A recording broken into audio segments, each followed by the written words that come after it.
দেখে কত সুন্দর লাগছে বলুন।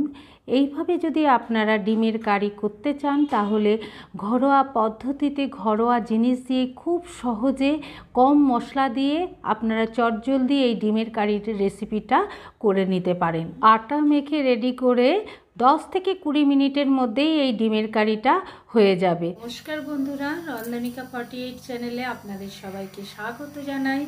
আজ আপনাদের নতুন একটা রেসিপি করে দেখাবো। চলুন তবে রেসিপিটা শুরু করা যাক। প্রথমেই একটা কড়াই বসিয়ে দিলাম, তার ভেতর জল দিয়ে দিলাম। জলটা যখন হালকা গরম হয়ে যাবে তখন লবণ দিয়ে দেবো।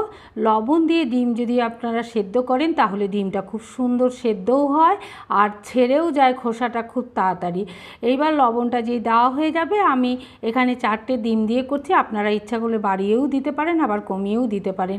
নিয়ে ঢাকা লাগিয়ে ডিমটাকে ভালো করে সেদ্ধ করে নেব। যখন ডিমটা সেদ্ধ হয়ে যাবে একটা বাটিতে রেখে দেবো। একটু যখন ঠান্ডা হয়ে যাবে তখন ডিমটাকে আস্তে আস্তে ছাড়িয়ে নেব। কড়াইটা ধুয়ে নিয়ে বসিয়ে দিয়েছি, গরম হয়ে গেলে তেল দিয়ে দেবো। তেলটা যখন হালকা গরম হয়ে যাবে 1/2 চামচ মতন গোটা জিরে দিয়ে দেবো।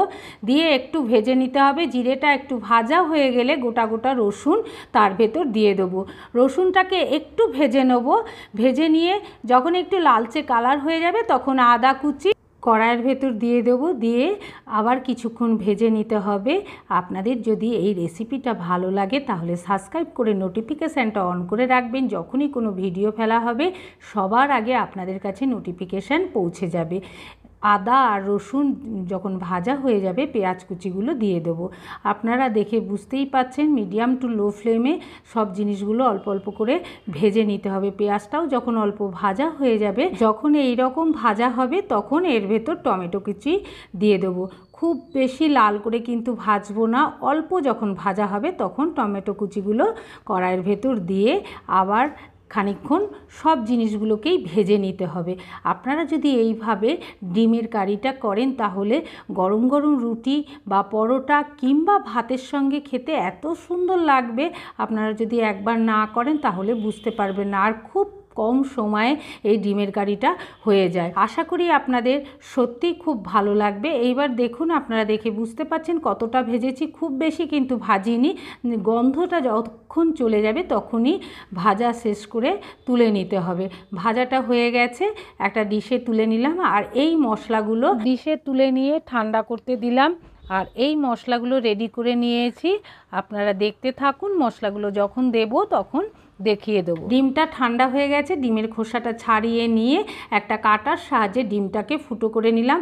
এতে ডিম যখন ভাজবেন তখন ফেটে গায়ে আসবে না, আর ডিমের মশলাটাও খুব সুন্দরভাবে ডিমের গায়ে ঢুকে যাবে। ডিমটা ছাড়ানোর পর একটা ডিশে নিয়ে তার ভেতর স্বাদ অনুসারে লবণ, হলুদ আর কাশ্মীরি লঙ্কার গুঁড়ো দিয়ে ডিমগুলোকে খুব ভালো করে মাখিয়ে নেব। মাখিয়ে নিয়ে 1 চামচ মতন তেল দিয়ে দেবো। তেলটা দিয়ে ডিমটাকে পুরো ভালো করে মাখিয়ে নিয়ে আধা ঘন্টা যদি রেখে দেন তাহলে ডিমের টেস্টটা খুব সুন্দর হবে। তেলটা দেওয়া হয়ে গেছে, এবার ডিমগুলোতে ভালো করে লাগিয়ে নিলাম। আপনাদের যদি এই রেসিপিটা ভালো লাগে তাহলে লাইক করে সবার কাছে শেয়ার করে দেবেন। একটা মিক্সি জার নিয়ে নিলাম। এতক্ষণে সেই পেঁয়াজ আর টমেটো, রসুন, আদা যেই জিনিসগুলো ভেজেছিলাম সেটা ঠান্ডা হয়ে গেছে। মিক্সি জারের ভেতর দিয়ে ঢাকা লাগিয়ে মিহি পেস্ট তৈরি করে নেব। আপনারা যদি এইভাবে ডিমের কারিটা করেন তাহলে গন্ধও থাকে না আর খেতে খুব সুন্দর হয়। কড়াইটা আবার ধুয়ে বসিয়ে দিলাম, তার ভেতর অল্প তেল দিয়ে দিলাম। তেলটা যখন গরম হয়ে যাবে তখন আগে থেকে যে ডিমগুলো কিছুক্ষণ মাখিয়ে রেখে দিয়েছিলাম সেই ডিমগুলো কড়াইয়ের ভেতর দিয়ে দেবো। কিন্তু গ্যাসের ফ্লেমটা অবশ্যই কমিয়ে দেবেন। তেলটাকে ভালো করে গরম করে নিয়ে গ্যাসটাকে কমিয়ে তারপর ডিমগুলো দেবেন। এদিকে দেখুন মশলাটা হয়ে গেছে। এই মশলাটা একটা ডিশে ঢেলে রেখে দিলাম। মশলাটা দেখুন কত সুন্দর মিহি হয়েছে।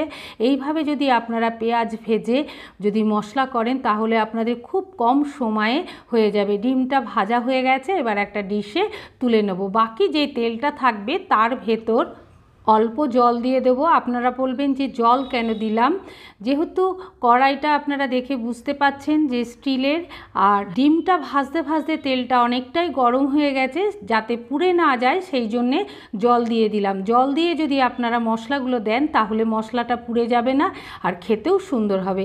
এইভাবে একে একে সব মশলাগুলো দিয়ে দিলাম। আপনাদের আগেই দেখিয়ে দিয়েছিলাম যে মশলাগুলো কি কি দিচ্ছি, সেই সব মশলাগুলো একে একে কড়াইয়ের ভেতর দিয়ে দেবো। প্রথমে জিরে গুঁড়ো দিলাম, তারপর ধনে গুঁড়ো দিলাম, তারপর কাশ্মীরি লঙ্কার গুঁড়ো আর হাফ চামচ মতন হলুদ দিয়ে দিলাম, আর অল্প লবণ দিয়ে দিলাম। দিয়ে মশলাটাকে খুব সুন্দর করে ভেজে নিতে হবে। যতক্ষণ পর্যন্ত মশলার গন্ধ না যাচ্ছে আর তেল না ছাড়ছে ততক্ষণ মশলাটাকে ভাজতে হবে। ভাজার পর যখন এই রকম পর্যায়ে চলে আসবে তখন আপনারা বুঝতে পারবেন যে মশলাটা ভালো করে ভাজা হয়ে গেছে আর গন্ধও চলে গেছে। সেই সময়ে আগে থেকে যে পেঁয়াজ রসুন পেস্টটা করে রেখেছিলাম সেই পেস্টটা কড়াইয়ের ভেতর দিয়ে আবার মশলাটাকে কিছুক্ষণ ভেজে নিতে হবে। এইভাবে ভাজতে ভাজতে মশলা যখন একটা সুন্দর গন্ধ বেরিয়ে আসবে আপনারা দেখে বুঝতে পাচ্ছেন, আর সাইড দিয়ে তেল ছেড়ে এসেছে, এই সময়ে মশলাটা প্রায়ই হয়ে এসছে। আর একদিকে আমি গ্যাসে তাওয়া চাপিয়ে দিলাম, রুটি করতে হবে। আজকে গরম গরম কারির সঙ্গে সুজির রুটি করব। ডিমগুলো দেওয়ার পর ডিশটা ধুয়ে একটু জল দিয়ে দেবো, আর খুব একটা জল দেব না, অল্পই জল দেবো। ডিশটা ধুয়ে জলটা দিয়ে দিলাম, দিয়ে নেড়ে নিয়ে আবার কিছুক্ষণ মশলাটাকে ডিমের সঙ্গে একটু দিয়ে ভেজে নিতে হবে। আপনারা রান্না করেন বুঝতেই পাচ্ছেন যে কিভাবে করতে হবে, তবুও আপনাদেরকে দেখিয়ে দিচ্ছি। এবার বাটিটা ধুয়ে একটু জল দিয়ে দিলাম, আর এইদিকে তাওয়াটা বেশ খানিকক্ষণ গরম হয়ে গেছে। আটা মেখে নিয়ে বেলা হয়ে গেছে, আপনাদের এখানে আর দেখালাম না। আর এইদিকে ডিমটাকে জল দেওয়ার পর নেড়ে নিলাম, নেড়ে নিয়ে মিডিয়াম টু লো ফ্লেমে ঢাকা লাগিয়ে বসিয়ে দেবো, কিছুক্ষণ ফুটিয়ে নেব। তার মাঝখানে রুটিগুলোকে করে নিই। তাওয়াতে রুটিটা দিয়ে দিলাম, দিয়ে একে একে রুটিগুলো করে নেব। দেখুন কি সুন্দর করতে করতে রুটিগুলো তাওয়াতেই ফুলে যাচ্ছে। এইভাবে যদি আপনারা সুজির রুটি করেন তাহলে তাওয়াতেই দেখবেন ফুলে যাবে। একটু সাইড দিয়ে চাপ দিলেই রুটিটা খুব সুন্দর হবে আর নরমও হবে খেতে। আর ডিমের কারিটা দেখুন গালাগা লাগা হয়ে এসছে। এইবার একটা ডিশে আস্তে আস্তে নামিয়ে নেব। তা আপনাদের খুব সহজে ঘরোয়া পদ্ধতিতে ঘরোয়া জিনিস দিয়ে এই ডিমের কারি আপনাদেরকে করে দেখালাম। আপনাদের কেমন লেগেছে অবশ্যই আমাকে কমেন্ট করে জানাবেন।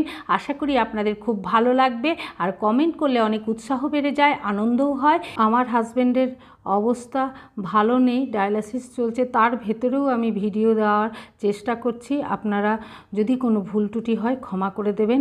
আশা করি আপনাদের ভালো লেগেছে। এবার ডিমের কারিটা হয়ে গেছে, আস্তে আস্তে একটা ডিশে নামিয়ে নিলাম। সুজির রুটিগুলো করে রেডি করে নিয়েছি, আর তার সঙ্গে করেছিলাম বেগুন পোড়া, কাঁচা পেঁয়াজ দিয়ে মাখিয়েছি। আজকের রাতের মেনু এটাই। আপনাদের কেমন লেগেছে অবশ্যই আমাকে জানাবেন। আপনারা সবাই ভালো থাকবেন, সুস্থ থাকবেন, সাবধানে থাকবেন। পরে আবার আপনাদের সঙ্গে নতুন একটা রেসিপি নিয়ে দেখা হবে।